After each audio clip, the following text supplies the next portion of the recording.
How to short on XTB. Follow these instructions. Log into your XTB trading account using Xstation 5 on mobile or desktop with your email and password safely.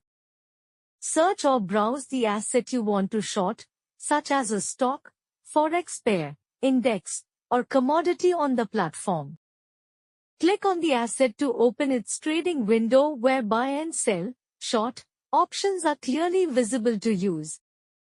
Click the sell button to prepare a short trade, meaning you're betting the asset price will fall down soon. Set your trade volume, lot size, based on your risk, available margin, and asset-specific trading limits. Add stop loss and take profit levels to manage risk and secure profits while the short trade is active. Confirm the trade by tapping sell, and your short position will appear in the open trades list for tracking. Thank you for watching.